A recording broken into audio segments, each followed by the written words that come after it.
Welcome back, everyone. This is Dave from Core Productions here to talk about The X-Files, Season 1, Episode 21, titled Tooms. The episode's description reads as follows. Eugene Tooms, a supernatural killer whom Mulder helped incarcerate, is released on parole. The episode was written by Glenn Morgan and James Wong, and the episode was directed by David Nutter. The episode originally aired on April 22nd, 1994. Before going any further, I'll tell you a couple things. One, this is not a spoiler-free podcast. If you haven't watched the episode, I highly recommend you go and check it out. And then come back and give me a listen. Secondly, if you're listening on one of the platforms this podcast is now available on, please follow and feel free to check out my YouTube channel, Corn Productions, where additional content can be discovered. If you're already on my YouTube channel, please like and share and comment, and subscribe to my channel. Alright, we are coming up on the end of the season really quickly. We only got 3 more episodes after this one. And we have another classic episode of this series, probably the last one for the season until the finale. It's the sequel to Squeeze. The series would bring back popular Monster of the Week villains in its run, but this is probably the best example of it. The episode is notable for 2 reasons. One, this is the first appearance of popular character Walter Skinner, and this is the first time that William B. Davis speaks as Cancer Man. He gets a single line at the end of the episode. Apparently, Doug Hutchinson, who played Tooms, submitted a script for his return, but Glenn Morgan and James Wong decided to write their own script. Internet Movie Database says, this episode aired the night 37th U.S. President Richard Nixon died at the age of 81. This episode begins with Tooms in his cell, trying to squeeze his way out of the hole that he's given food through. This must have been like one of the few times it got unlocked by accident, because otherwise I can't imagine he wouldn't have tried this by now. He's visited by psychiatrist Dr. Aaron Maté, played by Paul Van Victor, who I remember as Agent Hobbs on The Invisible Man. He also popped up in appearances in The Shield and The Wire. He has a total of 182 acting credits in total. Maté says to Tooms that he thinks they won't let him out, but he got a peek at reports from the other doctors, and they concur with his findings that he is ready to be released into society. I am not sure how they could possibly have formed that opinion, but whatever. He tells Tooms to keep their fingers crossed, and of course their knees and toes. I'm just adding that one in myself. That's not what he actually says. Credits. When we come back, we meet Walter Skinner, who's sitting in his office with Cancer Man, standing above his shoulder, earning his nickname by smoking a cigarette. They had brought Scully in to rebuke her for not following proper procedure in their cases. He wants a conventional investigation, and Scully is arguing against that. Skinner is played by Mitch Pileggi, 106 credits for him, including the villain in Shocker, an episode of The West Wing, and most recently in the TV show Walker. He has 91 appearances in this series, including the revival episodes, as well as being in both the X-Files movies and various X-Files games. I remember in one of the games having great joy at pointing my gun in his direction and having him say, "Don't point that at me." Yeah, I know, I'm kind of demented. Anyway, here he's just a hard ass, and while he will never stop being the tough love figure, he will eventually become a staunch ally of the agents. We cut to the Victor Tooms hearing, where Mulder eventually gets on the stand and starts shouting at the courtroom about his theories of Tooms being able to squeeze through things. We saw Mulder do something similar in Young at Heart, and cripes Mulder, he is a terrible, terrible witness.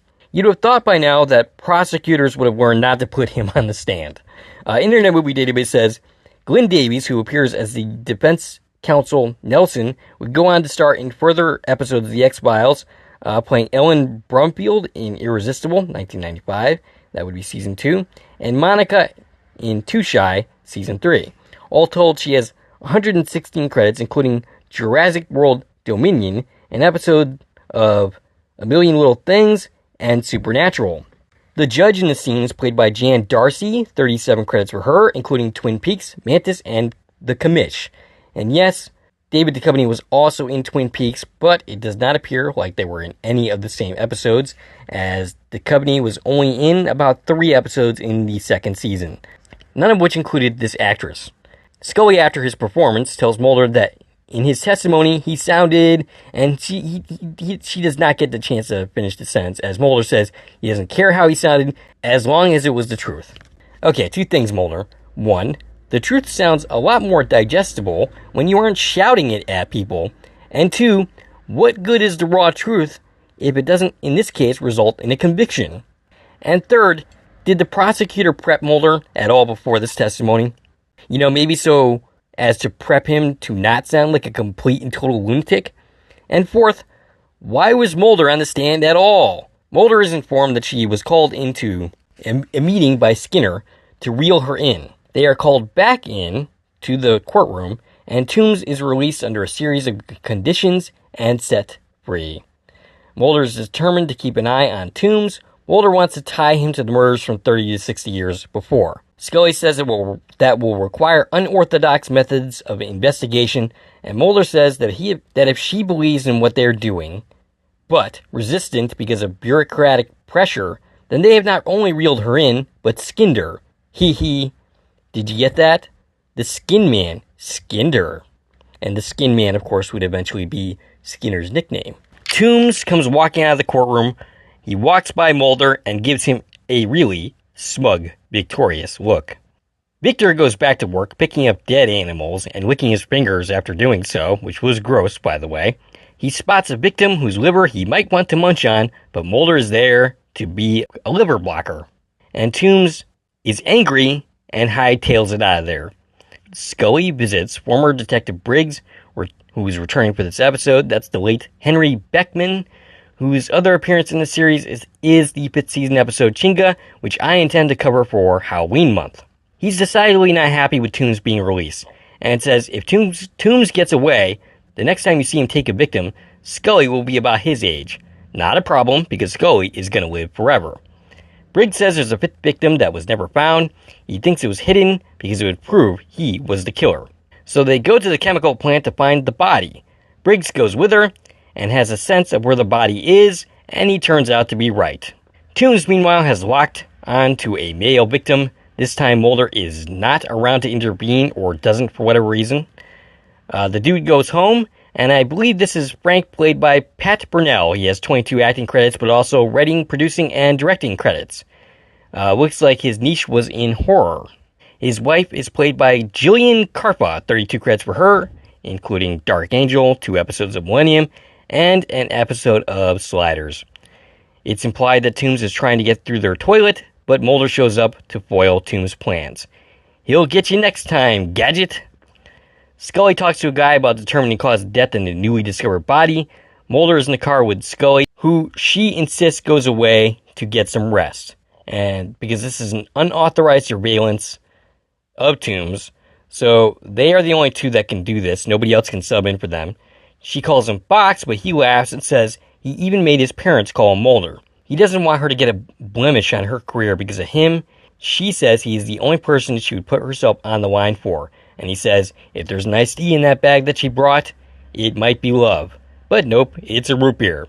And this is a very shippy ship scene. Mulder is at home sleeping as the 1958 version of The Fly is on. Tooms, who has decided Mulder is a relentless pain in the ass, I mean, who can blame him? Most people feel that way about him. Decides to sneak into his apartment to frame him.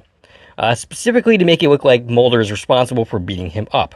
Mulder is called into the principal's office, aka Skinner's office, to talk about his alleged involvement in this beating up.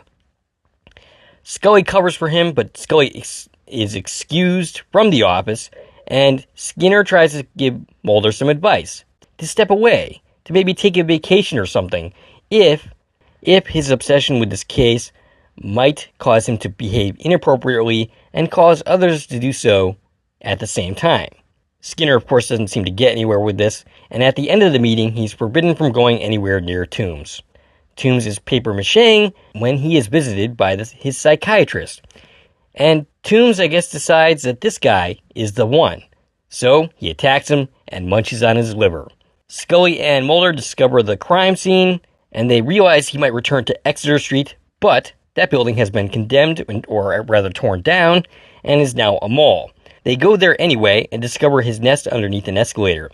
Tooms pops out after Mulder goes down and eventually meets his very timely demise, that'd be Tooms, not Mulder, due to death by escalator. I knew there was a reason to be afraid of those things, despite what my parents might have said at the time. According to Internet Movie Database, the bio-like substance coating Tooms and his nest was actually yellow piping gel, which stuck to the cast member's skin and pulled out hair upon removal. Well, that's very lovely.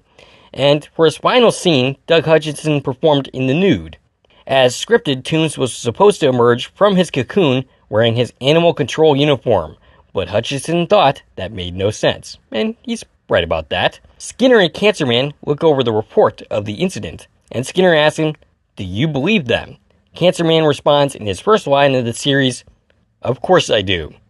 And then we cut to Mulder and Scully. Mulder says ominously that a change is coming for them, and that is where the episode ends. Yep, like I said, classic episode. Next time we meet, we got Born Again, given the fact that that was written by Howard Gordon and Alex Garza. Not exactly my favorite duo, particularly Alex Garza himself. I don't exactly have high hopes that that's a good episode. I don't really remember much about it, to be honest with you. I'm not even really sure that I ever actually saw it. But next week I will, and we'll talk about it. Anyway, that's all I got for you for this video. If you like this video and want to support the channel, there are a number of ways to do so. You can join one of my Corn Productions Facebook pages. You can buy something from the Corn Productions store on Zazzle. You can buy me a copy. And of course, you can like, share, and comment on this video, as well as subscribing to my channel. This is Dave from Corn Productions, signing off.